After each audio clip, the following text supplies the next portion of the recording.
Next, new questions about the steelworkers' pension scandal. The chair of the Commons Work and Pension Committee, Frank Field, says companies that cold call customers about their pensions, or so-called introducers, should never again be given public money.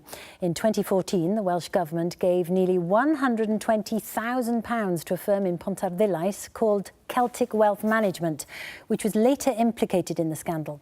Companies involved have been described by Mr Field's committee as vultures and parasites, and many steelworkers are now waiting to find out if they will receive compensation after moving their pensions into funds unlikely to be suitable for them. Here's Paul Martin.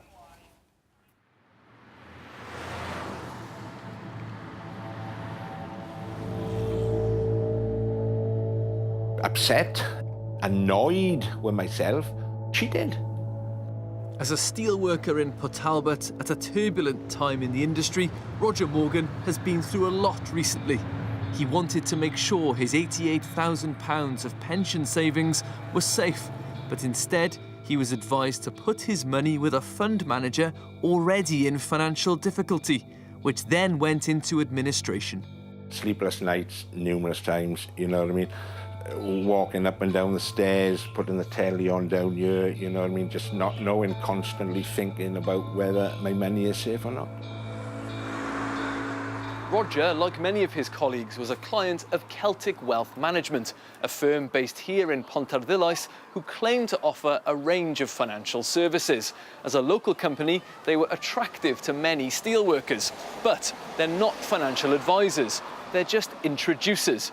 Essentially salespeople who aren't regulated by the financial authorities.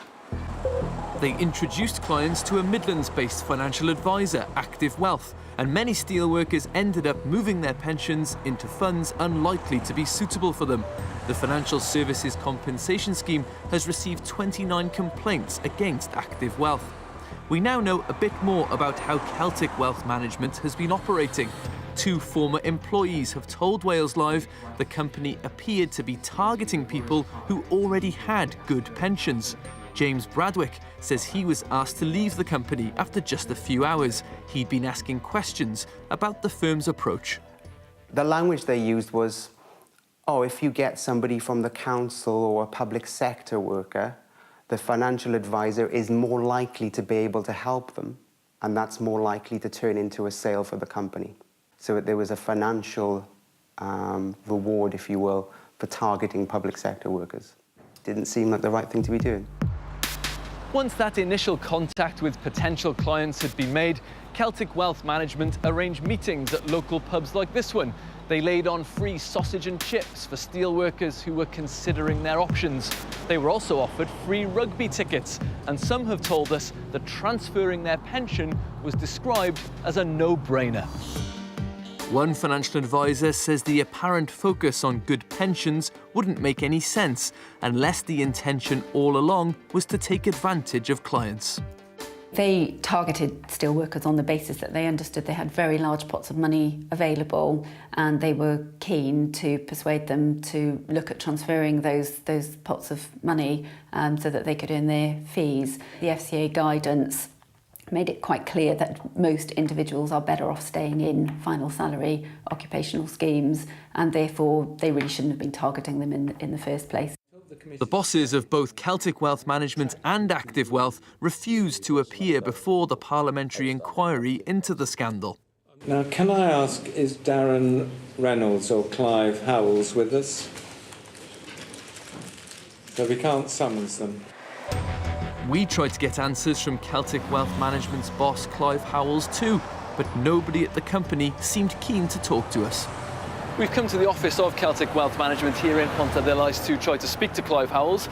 We've seen people coming and going here today, but not Mr Howells. We've just tried to knock on the door. The lights are on, but nobody is answering. Clive Howells has previously said the company has acted properly and did not influence whether clients transferred pensions. When it was starting out, Celtic Wealth Management was given almost £120,000 by the Welsh Government. The company highlighted this funding on its website, suggesting its professionalism and dedication had helped win a seal of approval. Well, on the one hand, we have the FCA and the government putting adverts out saying to the public that they shouldn't respond to cold calls about dealing with their pension. And then we had the Welsh Government supporting a firm that was doing exactly that. So there's a real lack of joined up thinking there, and maybe a lack of understanding from the people who made the decision within the Welsh Government of exactly what Celtic Wealth were doing. The Work and Pensions Committee was scathing about the role of introducers like Celtic Wealth Management, and legislation to clamp down on pensions cold calling is due to come into force soon. The committee chair hopes public money will never again be used to support introducers. I would hope now that none of the governments in any of the four constituent countries thinks this is a suitable way of giving entrepreneurs start-up cash. The Welsh Government says it gave Celtic Wealth Management the money to create jobs by delivering a range of financial intermediation services, and it may take action against the company if it's found to have breached the funding conditions. Roger had been looking forward to a comfortable retirement. That's now been thrown into doubt. There are many questions about how this scandal was allowed to unfold, but as we've discovered, few willing to provide any answers. Paul Martin. Well, we're joined now by Assembly Member Bethan Said from Plaid Cymru. Very good evening to you, Bethan. You've probably come across steelworkers too who've used this scheme. We came across a lot of steelworkers who were considering their options when they heard that they had to transfer their pensions. And many people, I understand, who contacted me did opt for alternatives to which was offered by Charter, because they saw that this was quite a good initiative at the outset. But as your report and as we've seen since November, there have been problems emanating from this particular scheme. And I think there's something that we need to really look into. I mean, for me, it's really quite ironic that the Welsh Government has given a grant potentially to allow the rip-off of steelworkers when they purport to be able to support the steelworks here in Wales. So, I mean, we really need to ask questions as to how they've allowed this to happen and why they haven't understood exactly what these people provide. Well, we'd love if they were here tonight, but they weren't willing to come on the sofa this evening. But they did send us a statement saying that the Welsh Government considers the mis-selling of pensions transfers as extremely serious, and we will consider the options available under the grant agreement to take action should any breach of the conditions of funding be proven. So they're going to look at it. But are you saying that this investigation now needs to go further? Well, I don't know what investigation they're actually conducting at this moment in time. I've not seen progress on that. And I would say that if there are allegations of criminality here, that there should be potentially an investigation, not only by the Welsh Government, potentially a fraud investigation, that we could then refer this to the police and that the police could do their work on this, because I think at the moment the Welsh Government don't seem to be acting as fast as they should be. Right, so you want a fraud investigation. Looking at why the government gave this money, 16 jobs in Pontarddulais, you could argue, well, you know, of course you're going to back that. What went wrong here then, do you think?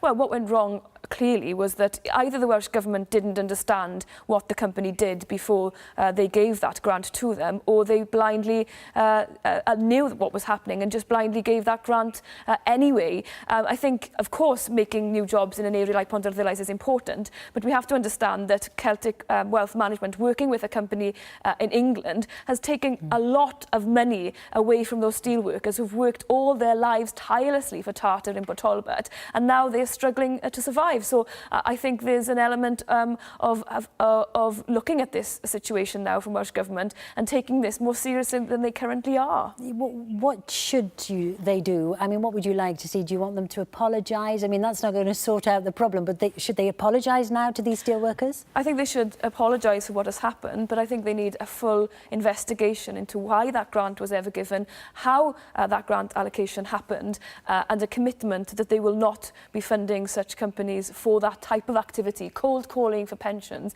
is something that I would think would be unethical, and I'm not sure why the Welsh Government was doing that if steel is a priority for them here in Wales. Bethan Said, thank you ever so much for joining us this evening.